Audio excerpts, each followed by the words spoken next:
updated the one we got now, we would build. Well, no, we would update what we have now, but we would have build on- somebody come in and help us build it, Yeah. specifically the way we want to do it, without the big overhead cost, if you understand. Like, I don't want to step on your toes or anything, I just, I'm trying to be budget conscious as well. Yeah, absolutely. I mean, we have people in town that may be in computer science and need a start, and that would give them something on their resume. It would be cost effective for us, and he could teach somebody in the office too what he's doing, maybe. Yes, ma'am. So right now, there's a builder on the back end of the website. That's how I believe Monique and Patty have been able to kind of update on, to some degree.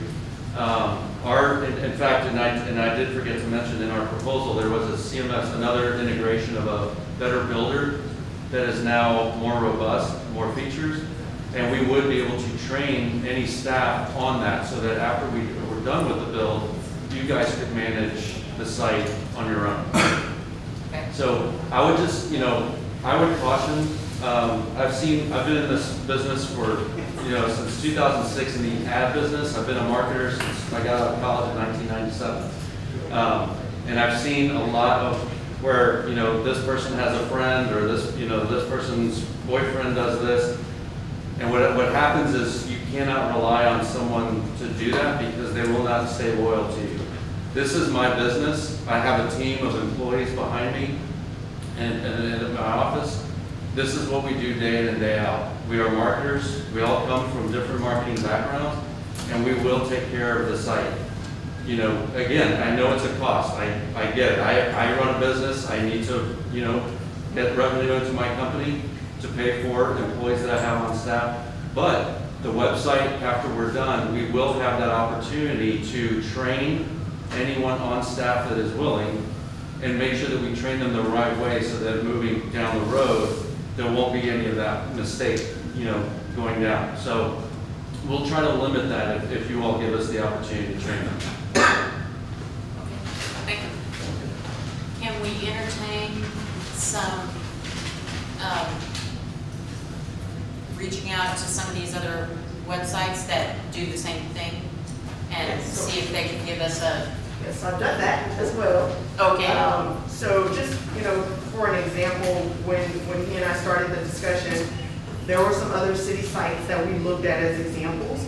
Many of them have a very similar look because municipal websites, a lot of them are run by one company called Civic Plus.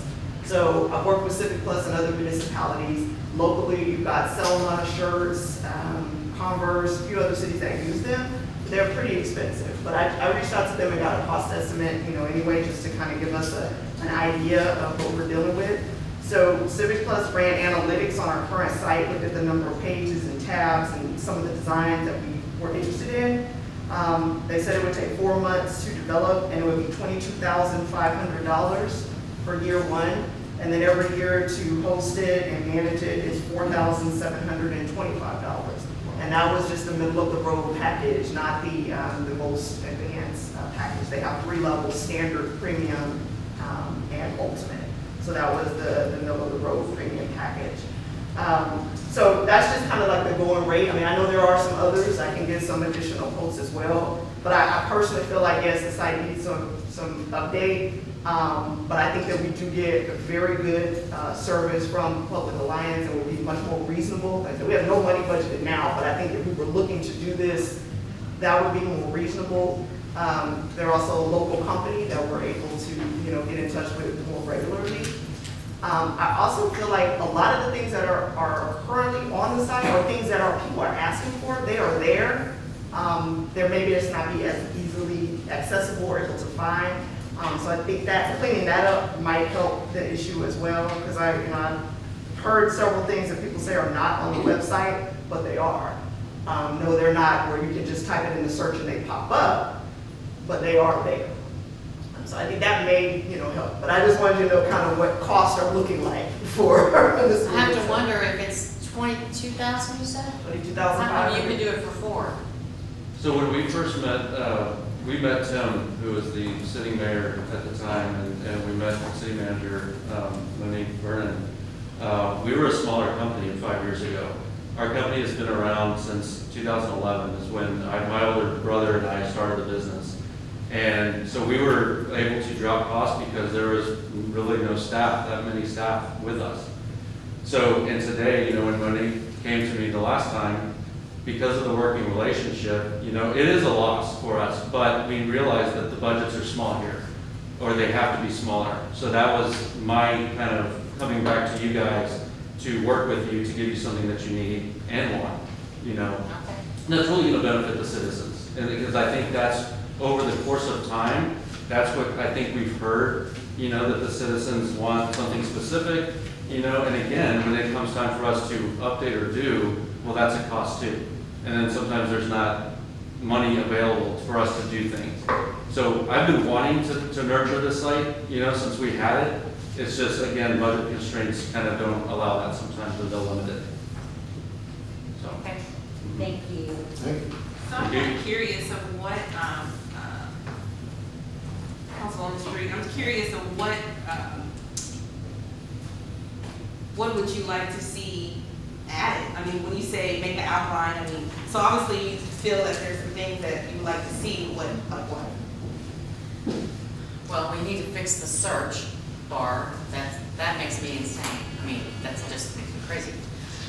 Not that I'm already crazy, but the calendar, things aren't posted on the calendar like I would hope they would be. I can't plan ahead to go to a meeting because it's not on the calendar until Monday of the week it's there. I can't plan on Sunday for my week because I don't know if P&Z is meeting that week and I can go. You understand what I mean? Yeah. Last week, P&Z had a meeting on Monday. It didn't get posted until Monday. It was not there on Sunday night, Right. and I couldn't go. And that really has nothing to do with them. Well, I don't know who does it. Yeah, we So- post the meeting 72 hours in advance, so when they're scheduled, the posting goes up simultaneously. The only ones that are on there reoccurring are, the ones we know for sure we're gonna have council meetings. But that's an easy fix. If you all wanted us to put on there every single reoccurring date, it would be there, but if they don't have a meeting, Well, it's still gonna be there. at the end of an EDC meeting, we plan for the next meeting. We know when the next meeting is supposed to be. Right. So why can't it already be on the calendar? That's Right, what I'm that's what I'm asking. saying. We can put a Yeah. reoccurring date, but Because that if you doesn't, have but to it may change it, not that's happen. fine. It- You know, it if you could have be to on cancel there. it, not a problem, but yeah. That's the kind of thing I was looking for. Because That's something that we. I don't know when the next planning and zoning is, or crime control, or I don't even know when the next EDC meeting is. So, So something like that, that's something that's something that you can do. Right, they don't post it, Okay, yeah, so- we put okay. things on the calendar based Okay. on when they're gonna happen. We know that every board, commission, and committee has a standard monthly meeting, so like I said, we can put that on there reoccurring, but if they don't have a meeting, it's just gonna be on there. What we do now is, when we get ready to post the agenda, is when we add it, when we know we're going to have it, pending not having a forum. But yeah, we can just make them all reoccurring, that's not a problem. okay. The drop downs, that's something else. There's not a lot of information. You have to know where the budget is in order to find it. You have to go through all the pages and find, you have to hunt for it. There are a lot of things that you have to hunt for. Like you said, it's on the website, we just don't know it's there. That's because I don't have a drop down that takes me there. So I've been through the whole website and I'm like, oh, I trip over something. Wow, I didn't know that was there. Why is it there? Kind of thing. I think it needs to be rearranged a little bit so some of the categories make more sense, and we need to add more drop downs so that you can find it without having to scroll to the bottom. And I guess I'll let you speak to that, like the number of clicks typically Sure, recommended so- to something. Yeah, so, that is part of the architecture. Okay. And that is obviously something that we can discuss and figure out, how everything is gonna lay out or drop down. If that's something of importance, definitely, we need to bring it to the forefront. So that was part of our discussion as well. That's part of the whole, the redesign, the relayout kind of thing, the architecture, yeah. What we're not gonna do is, we're basically taking the content that's already there, because as Monique said, that the content is there, it's just bringing it to light. How do we shift things to make it more prominent? Because like the calendar, for instance, maybe that should be in the navigation. We had a big call to action area in the middle of the site, but maybe that doesn't do it for you anymore. So we can shift those things, and that's part of the work that we want to do. Okay. Also, is there a way to add interaction on, she was talking about the forms that she wants to put on there that you can fill out for permits or whatever? Citizen complaints, or this was talked about, I asked if this was something that people would like, a pothole list, Yeah. okay? Where you can just get on the website and put the address or the intersection where there's a pothole that needs to be fixed. And then maintenance could, when they fix it, check it off or cross it out or something so they know it's been done. Sure. Would that be included in what we want? Yeah, I think that would be included in the forms. You know, Okay. so again, so we looked at all the forms, I think there were Yeah, kind of like 8 or 9 or something, it could be even more. Scroll down to report a problem would be where that Okay, could be done currently. It doesn't specifically, too far. It doesn't specifically say potholes, but there's a report a problem right there. Right there, Under yeah. pay my bill, you can click on Okay. report a problem, click on that, scroll down.